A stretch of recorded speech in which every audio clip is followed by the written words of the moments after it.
चलिए बच्चों, आज हम लोग क्लास 11 सब्जेक्ट देखेंगे रसायन। और रसायन यानी कि केमिस्ट्री के अंतर्गत हम लोग पढ़ रहे हैं यूनिट 6 रासायनिक ऊष्मागतिकी। तो रासायनिक ऊष्मागतिकी में आज हम लोग पढ़ेंगे एंथैल्पी तथा एंथैल्पी परिवर्तन। एंथैल्पी तथा एंथैल्पी में परिवर्तन क्या होता है, सबसे पहले हमें ये जानना है कि एंथैल्पी और एंथैल्पी परिवर्तन क्या है। तो यहाँ पर किसी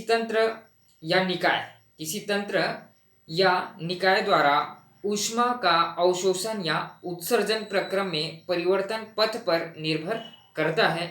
और अधिकांश जो रासायनिक अभिक्रियाएं खुले पात्र में वायुमंडल दाब पर संपन्न होती है, तो इस प्रक्रम को क्या कहा जाता है, एंथैल्पी तथा एंथैल्पी परिवर्तन कहा जाता है। उसी को डेफिनेशन के माध्यम से समझें तो यहाँ पर स्थिर दाब पर किसी निकाय यानी कि किसी निकाय मतलब तंत्र की बात करें तो स्थिर दाब पर किसी निकाय की आंतरिक ऊर्जा एवं दाब आयतन के गुणनफल के योग के क्या कहा जाता है, एंथैल्पी या ऊष्मा मात्रा कहा जाता है। यानी कि ऊष्मा में परिवर्तन होता है तो उस परिवर्तन को एंथैल्पी कहा जाता है। और यहाँ पर देख सकते हैं कि समीकरण 1 देखेंगे तो यहाँ पर एंथैल्पी किससे शो करते हैं, एच से। एंथैल्पी को किससे शो करते हैं, एच से। और यहाँ पर इंटरनल एनर्जी जिसको बोला जाता है आंतरिक ऊर्जा E प्लस पीवी। ये मैं सबसे पहले जो पढ़ाया था जिसमें ऊष्मागतिकी के फर्स्ट लॉ है ना, ऊष्मागतिकी के प्रथम नियम को आप लोग देखेंगे तो ये प्रथम नियम के डिपेंड उनसे आगे हम लोग पढ़ाई कर रहे हैं एंथैल्पी परिवर्तन। तो एंथैल्पी परिवर्तन कब होगा, जब ऊष्मागतिकी के प्रथम नियम आप लोग समझ जाएंगे, ऊष्मागतिकी के प्रथम लॉ आप समझेंगे, तब जाकर के आगे समझ में आएगी।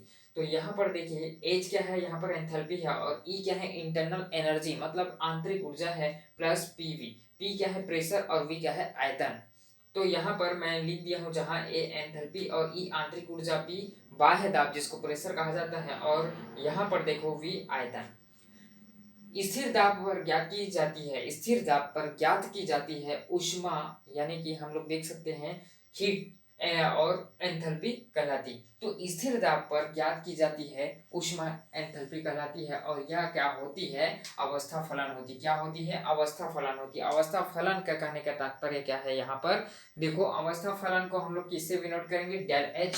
डेल एच बराबर क्या हो जाएगी, डेल एच बराबर H2 माइनस H1। इसको हमको समीकरण 2 देना है। तो समीकरण 1 में हमने देखा, समीकरण 1 से हमने क्या पुट कर सकते हैं, यहाँ पर समीकरण 1 से हम लोग समीकरण 1 से H1 की मान हम लोग निकाल लेंगे तो E1 P1 और V1, बस इसमें क्या ऐड करनी है हमको, समीकरण 1 में H1 का मान 1 है, मतलब सभी मानों में क्या होगी, 1 1 लगेगी, मतलब एक एक लग जाएंगी।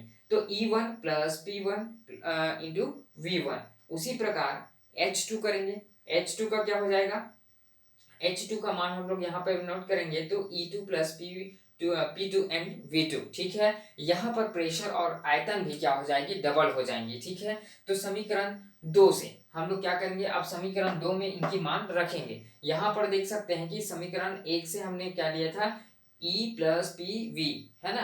अब समीकरण 2 में हम लोग मान रखेंगे तो H2 और H1 का मान निकल जाएंगे। तो यहाँ पर देखो समीकरण 2 में मान रखने पर डेल एच बराबर H2 और H1 का मान यहाँ से रख देंगे। तो यहाँ पर हम लोग क्या रखेंगे, E2 minus E1 plus P2 V2 into minus करेंगे P1 और V1। ठीक है, अब स्थिर दाब पर क्या करेंगे, स्थिर दाब पर देखो यहाँ पर स्थिर दाब पर हम क्या लेंगे, प्रेशर को P1 इंटू V1, P2 और V1 P2 और P1 को हम लोग क्या लिख सकते हैं, P लिख सकते हैं। यहाँ पर देखिए P2 और P1 को हम लोग क्या लिखेंगे, P लिखेंगे, प्रेशर। ठीक है, अब देखेंगे प्रेशर लिखिए तो यहाँ पर देखो डेल H बराबर, डेल H का मान डेल H है, यहाँ पर E2 और E1 को हम लोग डेल E लिख सकते हैं। इंटरनल एनर्जी को हम लोग क्या लिख सकते हैं, डेल E लिख सकते हैं, प्लस प्रेशर को हम लोग P से विनोट करेंगे, और वॉल्यूम क्या बची, आयतन यहाँ पर देख सकते हैं V2 और V1। ठीक है, अब हम लोग डेल H बराबर del E plus P del V। ठीक है, ये हमारी क्या निकल गई, एंथैल्पी में परिवर्तन। अब यहाँ तक क्लियर हो जाती है।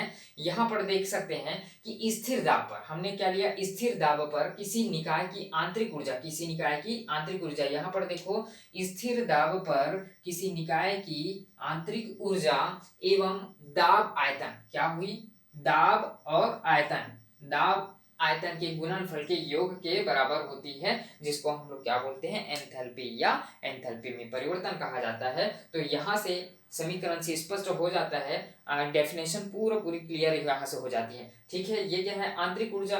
तो स्थिर दाब पर, यहाँ से याद रखिएगा, स्थिर दाब पर किसी निकाय की, स्थिर दाब पर किसी निकाय की आंतरिक ऊर्जा उनकी और आयतन के क्या होती है, आयतन और उनके दाब के गुणनफल के योग के बराबर होती है, जिसे हम लोग क्या कहते हैं, एंथैल्पी या एंथैल्पी परिवर्तन कहा जाते हैं। और फार्मूला में आप लोग पुट करेंगे तो यहाँ पर फार्मूला में पुट कर सकते हैं, जबकि चूंकि P डेल V बराबर डेल एन आर टी, इसको हम लोग लिख सकते हैं डेल H बराबर del E plus del n R T. ये क्या है, आप लोग की जो है वस्तुनिष्ठ जो प्रश्न बनाना है उसमें फॉर्मूला ऐड कर सकते हैं।